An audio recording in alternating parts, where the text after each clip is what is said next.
What if tomorrow already sees the consequences? There is a word we use when things fall apart. Suddenly.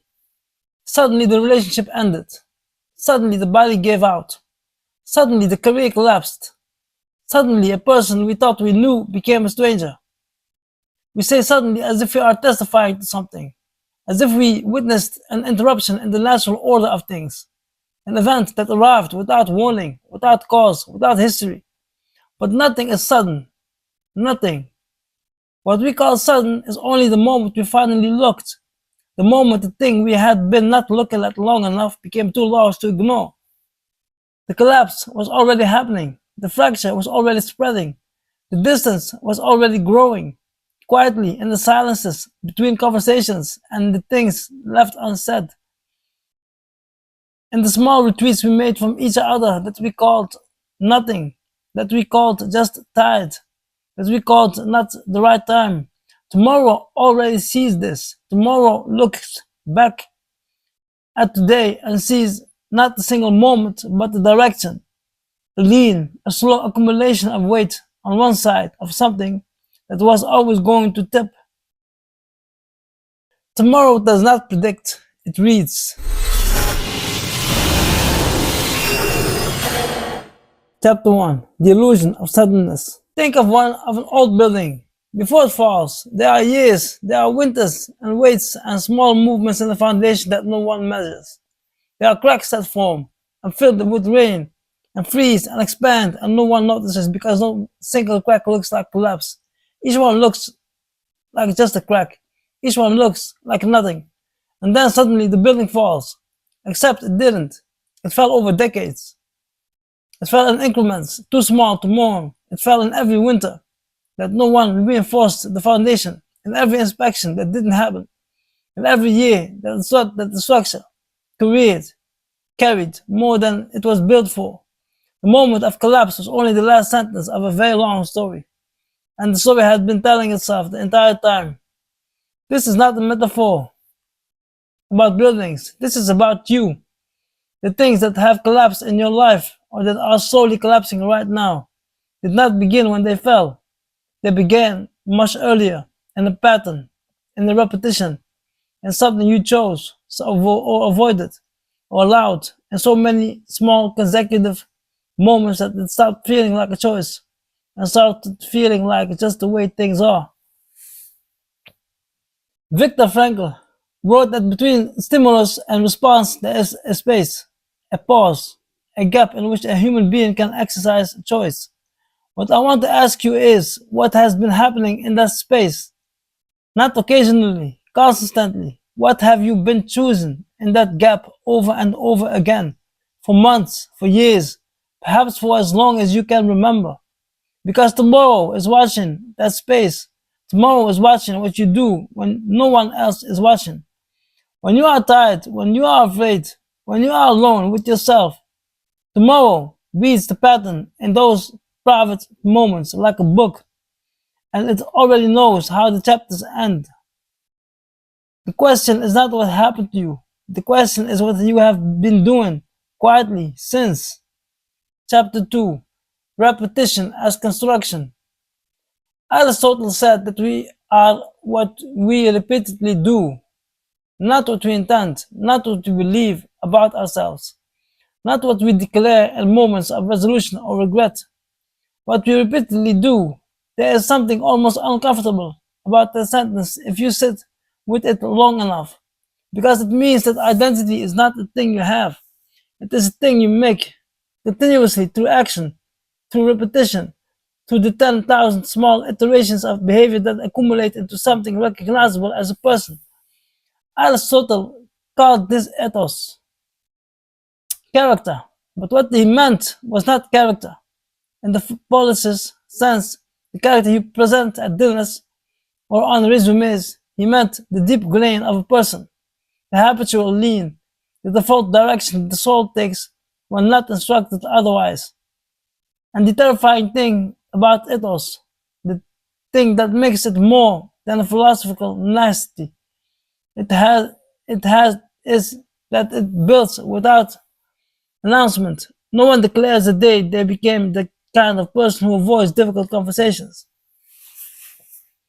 No one chooses the morning they became someone who numbs themselves rather than feels. It happens in the repetition, in the pattern, in the accumulation of choices that avoids eventually individually seemed like nothing and collectively became a way of being.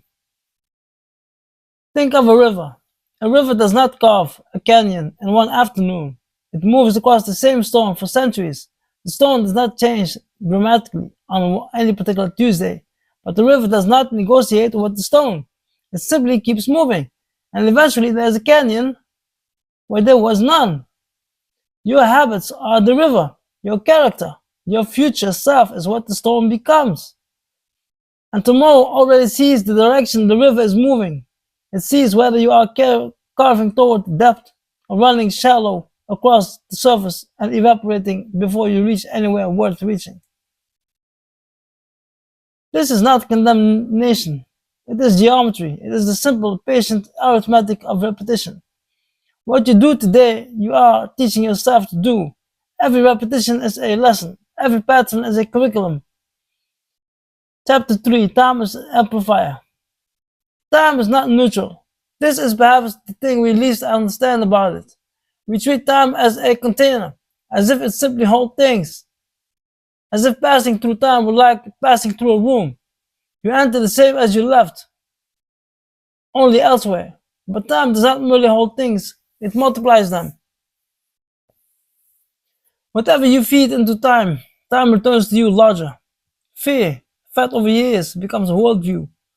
It becomes the filter through which everything passes and from which everything emerges smaller, more threatening, more impossible than it actually is. Avoidance, repeated long enough, becomes identity.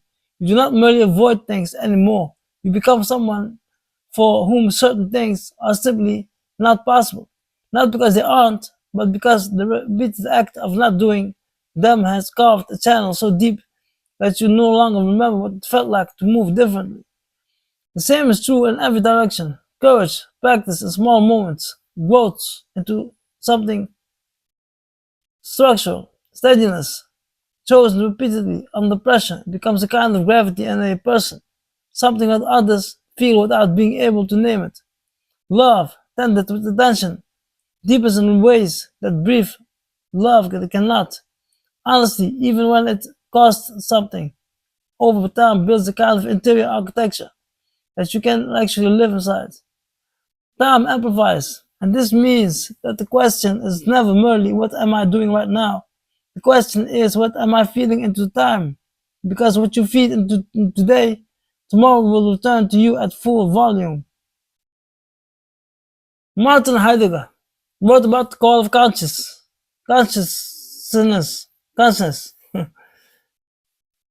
Martin Heidegger wrote about the call of conscience.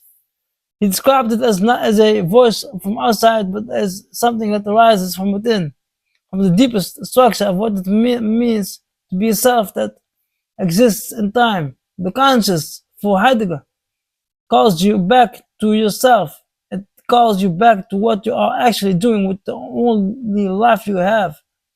I think what Heidegger was describing in the dense and difficult way that Heidegger describes everything was the quiet horror of watching time pass move while moving in a direction you have not consciously chosen. That horror, that small barely audible call, that is tomorrow, whispering from the future, telling you what it can already see from there. Every day you do not choose your direction, something else is choosing it for you, and it has been chosen for quite some time. Chapter 4, Pain Becoming Architecture. There are wounds that do not heal because we do not let them. Not because we are weak, not because we are broken in some fundamental way, but because we found them useful. Useful in the way that walls are useful. Useful in the way that numbness is useful. Useful in the way that an explanation for everything is useful, even when the explanation is wrong. An unexamined wound does not stay still. It does not wait patiently in the corner of your psyche, of your psyche, for you to get around to it. It works. It works continuously, quietly, shaping the way you interpret events, the way you respond to closeness, the way you relate to your own vulnerability. It becomes a lens. And once a wound becomes a lens, you stop noticing that you're looking through it. You simply believe you are seeing clearly. Pain, carried long enough, becomes architecture. It builds structures inside you, load-bearing walls, rooms you do not enter, doors you have locked so thoroughly that you have forgotten what is behind them, and why you locked them in the first place. And you live in this house, you live in it as if it was simply the house, as if everyone's interior house has these same locked rooms, these same narrow corridors, these same windows that only face a particular direction. Paul Ricoeur spoke of life as narrative. He meant something precise by this, that the self is not a fixed thing, but an ongoing story, and that the storyteller, the person living the story, both shapes and is shaped by the narrative that has come before. We do not simply exist in time. We interpret our existence. We create meaning from what has happened, and the meanings we create from our wounds become the stories we tell about who we are and what is possible for us. This is where consequence becomes invisible. Because if the wound has become a worldview, then the consequence of the wound is not an event, it is a climate. It is the atmospheric condition of your entire interior life. You do not see it as a consequence, you see it as a reality. You do not recognize it as something that happens to you and then shaped you. You recognize it as simply the way things are. And tomorrow can see this. Tomorrow sees you navigating around rooms you don't remember locking. Tomorrow sees the decisions you make that trace back, not to what is in front of you, but to what had happened a long time ago that you have not yet gone back to. Tomorrow is not cruel in this seeing. It is simply accurate. The consequences of old pain are not behind you. They are in the floor plan of the house you are still living in. Chapter 5. The momentum of patterns. There is something that happens to patterns over time. They acquire momentum. A pattern that has been running for years or for a year moves differently than a habit formed last month. A way of being that has existed for a decade has gathered a kind of inertia, a tendency to continue simply because continuing is what it has always done. It no longer needs to be chosen. It simply happens, and the person inside the pattern often cannot feel it anymore, because you cannot feel the momentum of something you are moving with. This is why change is not just about decision. Decision is the beginning of change, not change itself. You can decide sincerely to move differently. You can feel the full weight of that decision, the genuine desire behind it, the clarity of intention, and still find that the pattern reasserts itself, not because you are weak, because momentum is real.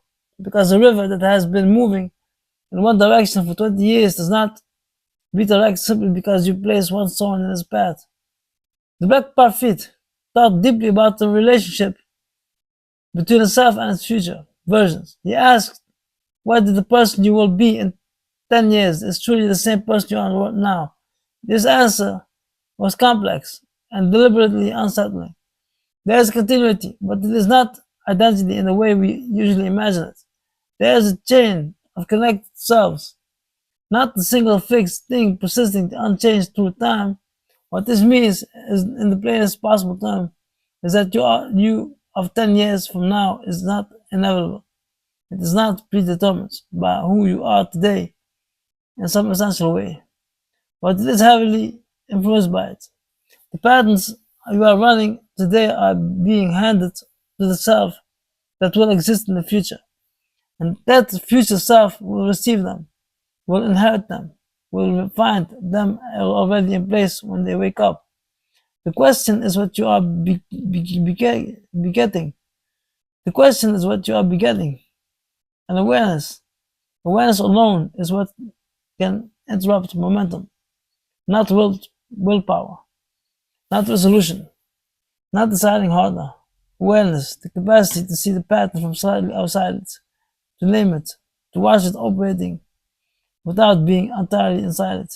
This is what creates the space Frankl describes, the gap between stimulus and response, the thin but crucial pause in which something other than the pattern becomes possible. Tomorrow can already see whether the pattern is running or interrupted. It can see whether you are inside the momentum or the beginning, carefully to stand beside it. Patterns do not stop when you stop wanting them.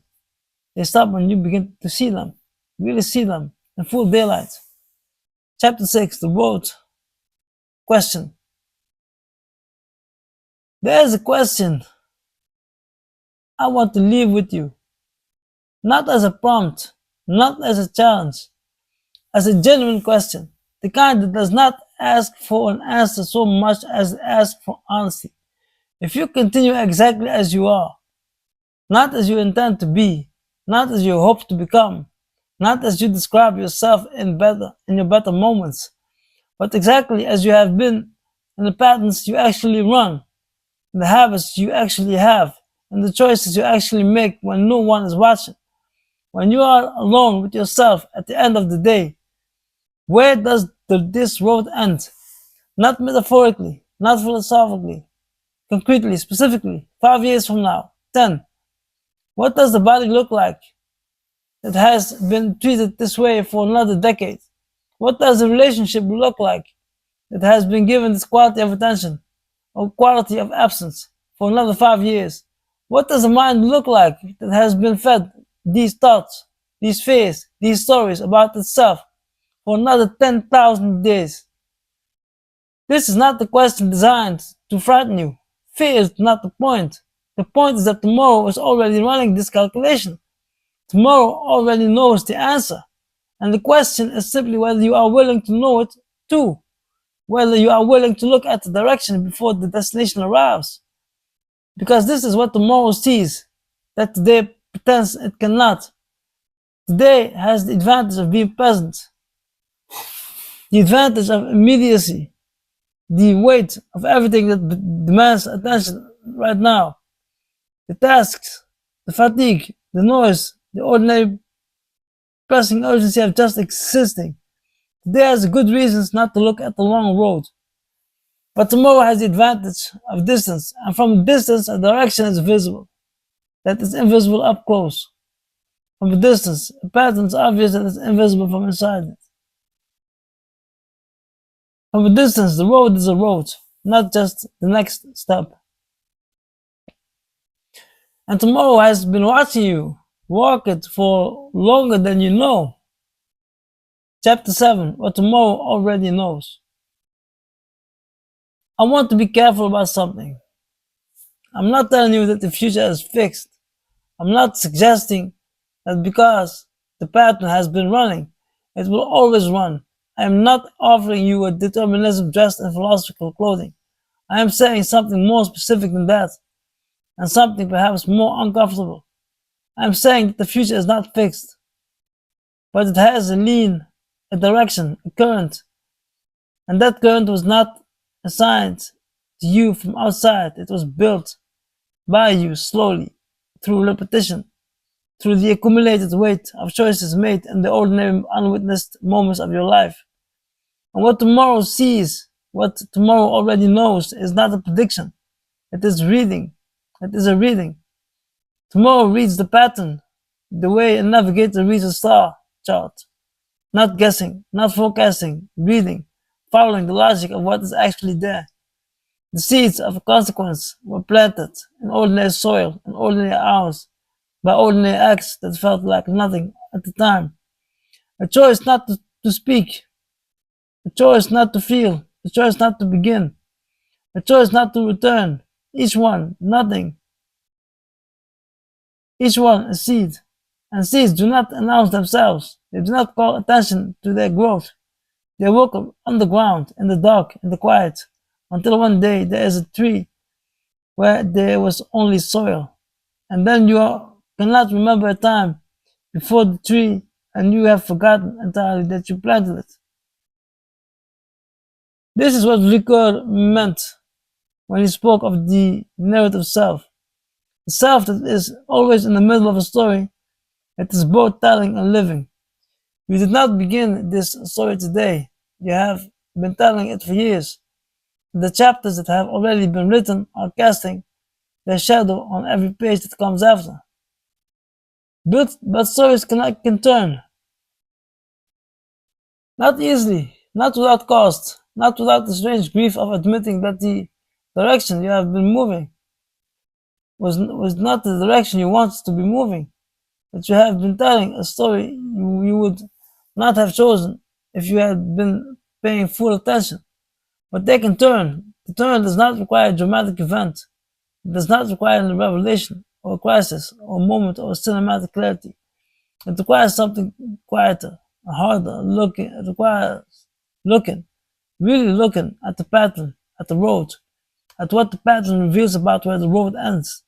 It requires letting yourself know what tomorrow already knows. Tomorrow does not bring consequences. It reveals what the day has been building. It always has been. It always was. It just waited until you were ready to look. End of episode 3, Reflections of Mosy Kan, the Tomorrow series.